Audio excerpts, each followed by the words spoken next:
Halo adik-adik, salam dan bahagia. Bagaimana kabar kalian hari ini?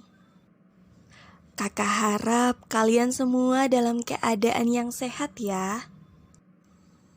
Nah, seperti pada video sebelumnya, yang dimana kita telah membahas mengenai pengertian pencemaran lingkungan serta pencemaran air. Maka, pada video kali ini, kita akan membahas mengenai pencemaran udara serta pencemaran tanah. Tentunya kita akan mempelajari pengertian dari pencemaran udara dan tanah, serta apa saja yang dapat menyebabkan pencemaran udara dan tanah, dampak dan cara penanggulangan pencemaran udara dan tanah. Nah, untuk lebih mudah, kita bahas satu-satu dulu ya. Yang pertama, kita bahas terlebih dahulu mengenai pencemaran udara. Nah, apakah kalian sudah mengetahui apa pengertian dari udara itu sendiri? Udara merupakan salah satu faktor abiotik yang dapat mempengaruhi kehidupan dari komponen biotik. Udara mengandung senyawa-senyawa dalam bentuk gas. Di antaranya mengandung gas yang amat penting bagi kehidupan. Nah, pasti kalian sudah mengetahuinya kan? Ya, itu adalah oksigen. Dalam atmosfer bumi, terkandung sekitar 20% oksigen yang dibutuhkan oleh seluruh makhluk hidup yang ada di dalamnya. Oksigen berperan dalam pembakaran senyawa karbohidrat di dalam tubuh organisme melalui pernapasan.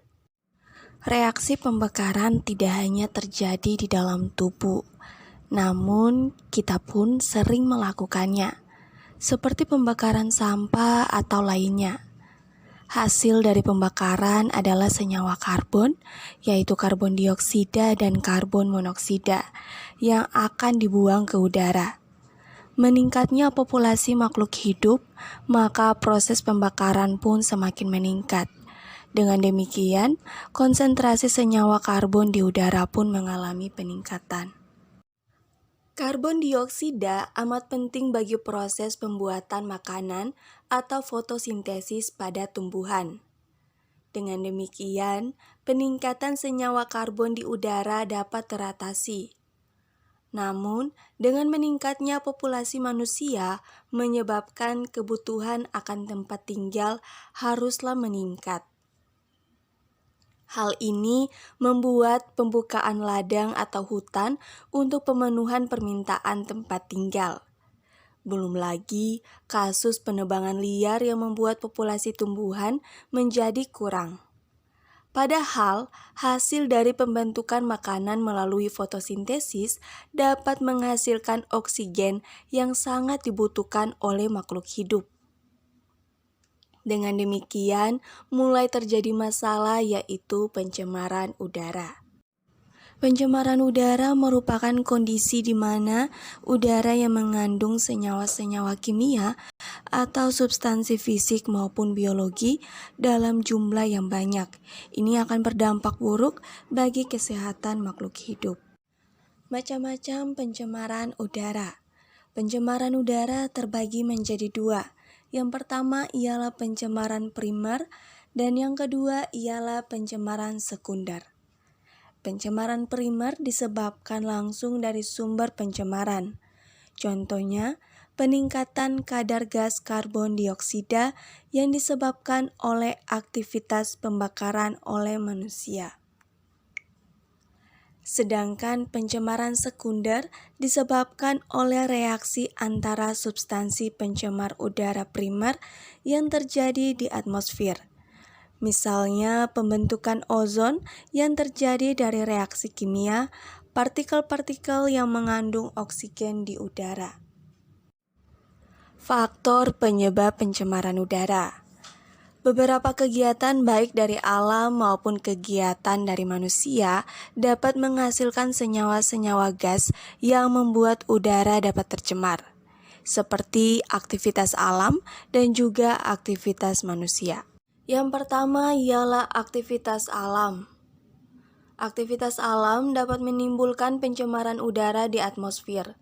Bencana alam seperti meletusnya gunung berapi dapat menghasilkan abu vulkanik yang mencemari udara sekitar yang berbahaya bagi kesehatan manusia serta tumbuhan. Selain itu, kebakaran hutan yang terjadi akan menghasilkan karbon dioksida dalam jumlah banyak yang dapat mencemari udara dan berbahaya bagi kesehatan hewan dan juga manusia. Kemudian aktivitas manusia. Kegiatan-kegiatan manusia kini kian tak terkendali. Kemajuan industri dan teknologi membawa sisi negatif bagi lingkungan. Mengapa? Karena tidak ditangani dengan baik. Apa saja yang merupakan pencemaran yang diakibatkan oleh aktivitas manusia? Yang pertama seperti pembakaran sampah, asap-asap industri, asap kendaraan, asap rokok, dan senyawa kimia buangan seperti CFC dan lain-lain. Dampak pencemaran udara. Pencemaran udara mengakibatkan kerugian bagi banyak organisme penghuni bumi. Dampak yang ditimbulkan dari pencemaran udara yang pertama yaitu bagi kesehatan tubuh. Kualitas udara yang menurun akibat pencemaran dapat menimbulkan berbagai penyakit seperti infeksi saluran pernapasan. Beberapa zat di udara merupakan bagian utama yang akan diolah melalui sistem pernapasan. Tentu saja, pengendapan logam yang terlarut pada udara dapat mengendap di paru-paru dan dapat menimbulkan iritasi. Akibat yang lebih serius dari polusi udara adalah emfisema, yaitu gejala kesulitan pengangkutan oksigen. Kadar karbon dioksida yang terlalu banyak di udara atau lebih banyak dari oksigen dapat menghambat pengikatan oksigen di dalam tubuh. Oleh karena itu, tubuh akan kekurangan oksigen, sehingga akan terjadi sesak napas, pusing, dan berlanjut pada kematian apabila tidak ditangani. Yang kedua adalah tumbuhan. Abu vulkanik dari meletusnya gunung berapi membuat udara tercemar dan memicu terjadinya hujan asam yang mengandung senyawa sulfur. Kondisi ini dapat mematikan tanaman setempat, oleh karena itu kita sering menemui begitu banyak tanaman dan pohon yang rusak akibat hujan asam. Yang keempat ialah serta rusaknya lapisan ozon. CFC merupakan senyawa yang sering digunakan dalam produk-produk pendingin seperti freezer, AC, dan aerosol.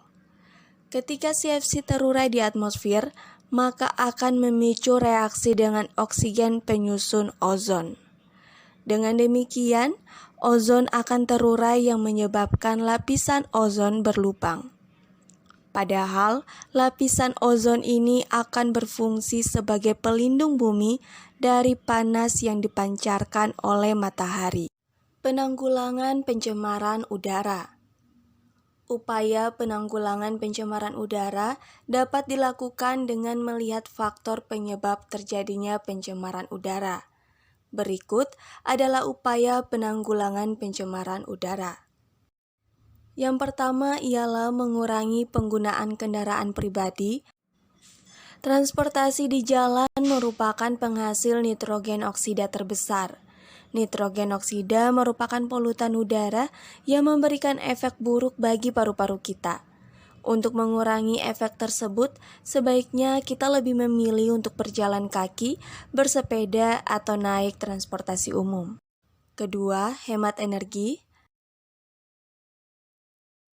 Pembakaran fosil untuk produksi energi menimbulkan polutan seperti sulfur dioksida, nitrogen oksida, karbon CFC, dan polutan lain yang berbahaya.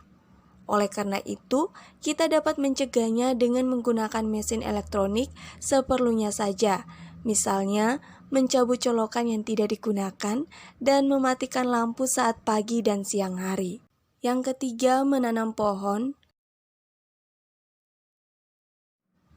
Seperti yang kita ketahui, pohon atau tumbuhan dapat menyerap kandungan karbon dioksida yang digunakan untuk proses fotosintesis dan akan digantikan oleh oksigen yang bermanfaat bagi kehidupan makhluk hidup. Selain menanam pohon, kita juga dapat melakukan pencegahan dengan cara tidak melakukan penebangan liar dan pembakaran hutan.